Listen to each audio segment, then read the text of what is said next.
Bom, galera, então na aula de hoje a gente vai iniciar a parte de construtores e destrutores relacionados à classe, né? A gente viu como declarar uma classe, como utilizar os métodos set e get e também utilizá-los para fazer validações das entradas. Então a gente vai estudar hoje e utilizar o construtor da classe cliente e o destrutor também da classe cliente, certo? Então vamos criar aqui o nosso construtor. A declaração do construtor é feita da seguinte forma. A gente coloca o nome na parte pública, tá? O construtor é público, então a gente coloca cliente e coloca os parênteses vazios por enquanto, certo? Então aqui está o nosso construtor. Agora, para que serve esse construtor? Né? Ele serve para inicializar os valores dos atributos. Então, digamos que a gente não utiliza o construtor ainda, né? Vamos colocar aqui um comentário para a gente verificar uma coisa.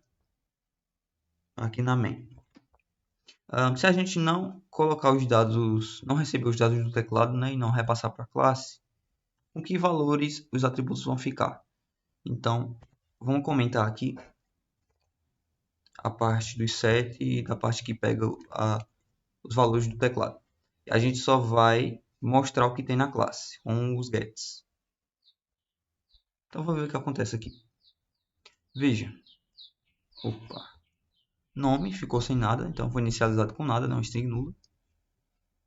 Idade ficou com 40, um lixo de memória. CPF ficou vazio. E o endereço ficou vazio também. Então, veja que a idade, né, que foi mais visível, né, ficou com um atributo 40. De repente você precisava inicializar para alguma coisa, né, para algum cálculo, e aí pegou esse 40, que era lixo de memória, e fez um cálculo errado da idade. Então isso é um problema. Então, para resolver isso, a gente utiliza os construtores. E a gente vai utilizar esse construtor cliente aqui. O protótipo do construtor é dessa forma, ele não tem um tipo de retorno, né, e por enquanto ele não vai receber nenhum parâmetro. Então a gente pode colocar aqui embaixo mesmo, cliente e as chaves. O construtor ele pertence à classe cliente, então a gente também precisa colocar esse identificador aqui para dizer que o cliente, né, o construtor do cliente é da classe cliente. Aqui, entre as chaves, a gente já pode fazer as inicializações. Antes, vamos fazer um teste. Vamos colocar uma mensagem aqui. Construtor chamado. Então, quando o construtor é chamado, quando a variável dessa classe for inicializada, né, for instanciada. Então, ela é instanciada aqui, ou seja, criada aqui nessa linha. Quando essa linha for executada, o nosso construtor será chamado automaticamente. Certo? Então, vamos executar aqui. E está aqui. Ó. Veja que o construtor foi chamado. A mensagem foi impressa na tela antes do cadastro de cliente. Significa que ela foi chamada por alguma instrução antes, que no caso é essa daqui. Beleza? Então, vamos colocar alguma coisa mais significativa no nosso construtor. Né? Aqui só foi para testar. Os construtores, principalmente os que não recebem nada, eles inicializam os atributos com zero ou com algum valor de inicialização. Então, por exemplo, o nome. Nome, a gente pode inicializar nome. Perceber que o construtor ele tem acesso às variáveis privadas também. Né? Então, nome eu posso inicializar com vazio, ou eu posso colocar assim, não informado. Certo? A idade. Eu posso inicializar com 0. CPF. Vou inicializar com valores de 0 aqui também, né? Um string tudo com 0. Então, 3 zeros, mais 3 zeros, mais 3 zeros e 0 aqui também. E, por fim, o endereço.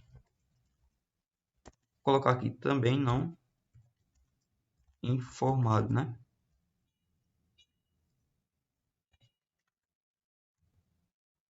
Quando a gente for imprimir agora os atributos com os gets, o que a gente vai receber são os valores que a gente inicializou. Já que a gente não alterou em nenhum momento aqui os atributos, a gente estava alterando aqui antes nos sets, mas a gente comentou isso aqui não será executado mais. Certo? Então vamos aqui compilar e executar. E veja, nome foi inicializado com não informado, né? String não informado. Idade com 0, CPF com um CPF nulo, né? Tudo 0. E o endereço não informado. Então, construtores, geralmente os que não recebem nenhum parâmetro, eles fazem isso aqui. Vamos criar outro construtor, a gente pode sobrecarregar, assim como a gente aprendeu a sobrecarregar funções, a gente pode sobrecarregar construtores. Então, a gente vai sobrecarregar o construtor com a versão que recebe parâmetros de fora. Então, vamos receber uma string, que ela vai ser o nome, um int para a idade, string para o CPF e outra string para o endereço.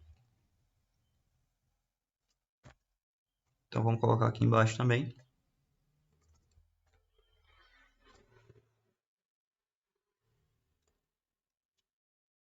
Vamos colocar aqui nome,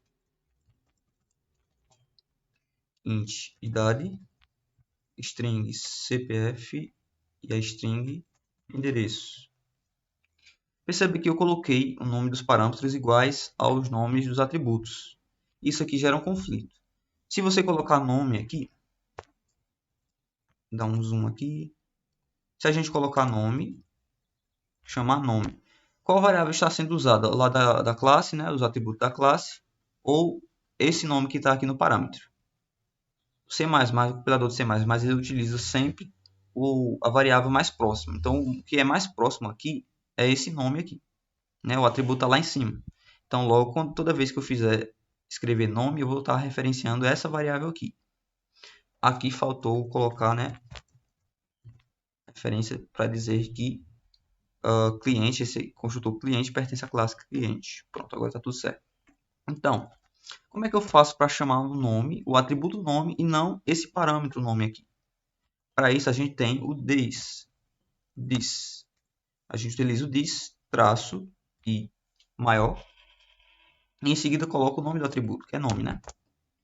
Então, quando a gente está fazendo o uso do nome com this, eu estou referenciando o atributo lá da classe. E isso é válido para todos os atributos. Então, agora eu posso fazer isso aqui. Nome, thisNome, que é o atributo da classe, recebe nome, que é o parâmetro do construtor. Então, posso fazer aqui também. This idade, recebe idade, ou seja, this idade, que é a idade, o atributo idade da classe, recebe a idade do parâmetro aqui. E isso aqui serve para todos, tá? Vou fazer isso aqui para todos os atributos. O próximo vai ser o CPF, recebe esse CPF daqui, e esse this vai me ajudar a pegar o endereço da classe e colocar nesse endereço, né, o endereço que eu recebi como parâmetro. E está aí nosso construtor que inicializa os valores. Tendo o construtor, agora eu evito de utilizar mais aqueles sets. Eu utilizei 4 sets lá embaixo, né? Então vamos substituir pelo construtor. Vamos colocar aqui esse construtor que estava aqui. A gente pode colocar aqui embaixo agora. Vamos voltar, tirar esse código aqui de comentário para a gente receber os valores do teclado. E esses sets eles podem ser omitidos, né? Excluídos aqui. Porque quem vai fazer isso agora é meu construtor. Para usar o construtor que recebe parâmetros, a gente coloca os parênteses e coloca aqui dentro dos parênteses os parâmetros. Então, eu tenho que colocar aqui o nome, só que aqui é nome aux, né? A idade aqui é a idade aux. CPF é CPF aux. E o endereço é endereço aux. Então, substituo aqueles 4 sets, 4 chamadas de funções sets, pelo meu construtor. Vamos ver se isso aqui funciona, né? Então vamos aqui. Vamos colocar Júlia Mendes. Idade 16, CPF 1, 2, 3, 4, 5, 6, 7, 8, 9, 9, 9. Endereço Rua Avenida Silva Costa. Sei lá, vou botar aqui qualquer coisa. Então deu aqui nome Júlia Mendes, idade 16, CPF saiu certinho. E Avenida, né? Escrevi errado aqui, mas ele colocou a mesma coisa que eu escrevi. Certo? Então deu tudo certo aqui. Mas se a gente está utilizando o construtor e não os sets, significa que a validação não está sendo feita, não é? Então, por exemplo, se eu colocar um aqui, outro um aqui, CPF vou colocar vários As aqui, e o endereço colocar um 1. Veja que ele colocou os pontos aqui, por causa do get, né? O nome ficou 1, idade ficou 1 também, endereço ficou 1. Por quê? Porque quem estava fazendo a validação antes eram meus sets, né? O construtor ele não está fazendo a validação. Então, uma coisa legal que a gente pode fazer, a gente pode aproveitar os sets que estão fazendo as validações e substituir por isso daqui. Então, como é que fica? Ao invés disso, a gente vai ter... a gente só vai chamar os sets. Então, set nome, repassa o nome, né? Set idade, repasso a idade para cá. Set CPF, set endereço. Veja que eu estou passando, eu não estou colocando this, logo eu estou fazendo referência a esses parâmetros aqui. E aí eu não preciso fazer duas validações, né? Uma para quando eu estiver no set, utilizando o set, e outra para quando eu estiver usando o construtor. Eu simplesmente chamo set, os sets dentro do construtor. Isso aqui é muito usual fazer, principalmente quando você faz essas validações nos sets. Então, agora, se eu digitar isso aqui,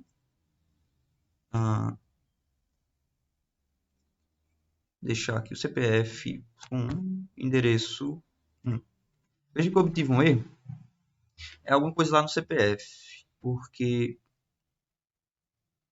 aqui, cadê a parte do get CPF, né? Veja que ele aceita quando o valor é maior que 0. Mas, por exemplo, se eu digitar um único número para o CPF, então ele só vai ter a posição 0, né?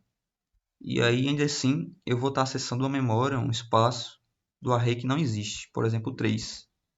Então, uma solução aqui, a gente colocar o CPF obrigatoriamente tem que ter quantos números, né? 3, 6, 9, 11. Então, a gente coloca 11 aqui.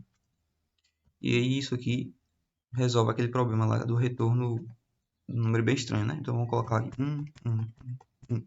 Pronto, resolveu. Veja que nome não recebeu nada.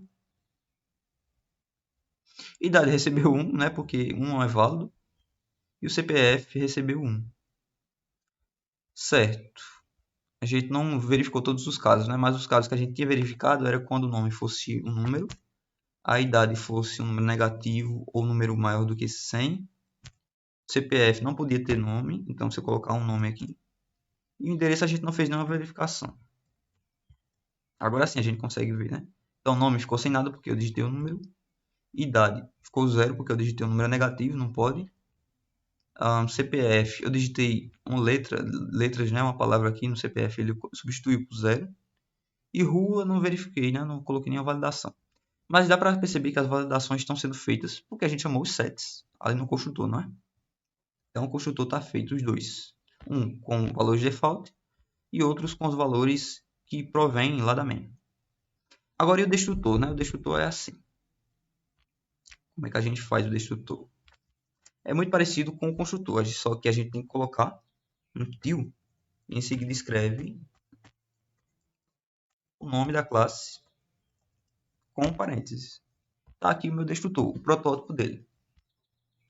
Agora para fazer, né, ele não retorna nada e também não recebe nada. O construtor ele pode receber parâmetros ainda, mas o destrutor não. Nem recebe nem retorna. Então a gente coloca aqui. A gente precisa dizer que isso aqui é da classe cliente. Então vamos colocar isso também. Pronto. O destrutor ele é utilizado quando a gente está utilizando alguma memória do sistema e que essa memória precisa ser desalocada. Por exemplo, quando a gente está utilizando memória alocada dinamicamente. Como a gente não está utilizando isso aqui, a gente pode ver o uso do construtor, do destrutor através de uma mensagem mesmo. Então vamos colocar aqui objeto destruído. Quando a gente cria uma variável de uma determinada classe, a gente chama aquilo de objeto, certo? Então objeto destruído. Vou colocar um D maiúsculo aqui. E eu não vou chamar o destrutor por aqui. Não vou chamar, ele vai ser chamado automaticamente quando a gente for para o retorno zero. Certo? Eu tiver terminado aqui todos os processos, estiver na iminência do retorno zero aqui. Então vamos ver. Se eu digitar um nome aqui estranho, né? Veja que ele chamou aqui endereço ou objeto destruído. Porque a gente alcançou um ponto em que aquela variável, né, a variável do primeiro cliente foi destruída, não foi mais necessária e o compilador destruiu aquilo ali para a gente. E aí o destrutor foi chamado. Então, lembrando, só uma revisão aqui. Construtor é chamado quando a variável é criada e destrutor é chamado quando a variável é destruída. Certo? Outro caso aqui é que se a gente fizesse dessa forma aqui, ó, primeiro cliente, a gente pode chamar o construtor para criar um objeto do tipo cliente e jogar em primeiro cliente. Então ficaria assim. O que é que a gente está fazendo aqui, né? Primeiro cliente, ele é do tipo cliente, certo? É do tipo de dado cliente. O construtor, ele cria um objeto do tipo cliente para a gente. Então, isso aqui é a mesma coisa que eu estivesse pegando duas variáveis do tipo cliente e estivesse atribuindo uma a outra, certo? O cliente cria um objeto para a gente e a gente está atribuindo esse objeto aqui, primeiro cliente. Então, o que é que aconteceria? Os valores que a gente preencheu com esse construtor aqui seriam descartados e substituídos por esse daqui. Se isso aqui foi descartado, então a gente precisa ter chamado o destrutor. Então vamos aqui. Veja, eu chamei o construtor aqui, né, inicializei com esses atributos, certo? Então, eu inicializei com 1, chamei por aqui. Logo que eu construí isso aqui com o meu construtor, eu destruí porque eu chamei outro construtor, sobrescrevi. Quando você sobrescreve, vocês primeiro chamam o destrutor e em seguida chamam o construtor. Por isso que tem aqui, ó, objeto destruído. Certo? E aí eu chamei o construtor e joguei esses valores aqui. E esse aqui, né, foi quando a gente terminou o programa main. Então, o destrutor ele não é só chamado quando a gente finaliza o programa. Ele é chamado quando, por exemplo, você cria uma variável dentro de um if, dentro de um for, ou qualquer outra estrutura de controle, e essa estrutura de controle alcança sua chave de terminação. E ali o construtor daquela variável vai ser chamado ali. O segundo caso é quando a gente finaliza o programa mesmo, né? Então vocês viram que chamou. E o terceiro caso é quando a gente sobrescreve uma variável do tipo da classe.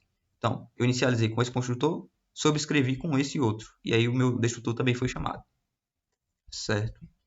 Então, a gente tem essas duas estruturas, né? Muito parecido com funções, lembrando que não tem retorno nem no destrutor, nem no construtor. O construtor aceita parâmetros e o destrutor não aceita parâmetros. A gente não pode colocar aqui parâmetros, senão vai dar erro. Certo? Então, a aula de hoje fica por aqui. Era só para a gente ver destrutores e construtores. Na próxima aula a gente vai ver uma coisa bem rápida, é só para separar a classe em outro arquivo. Então, vejo vocês na próxima.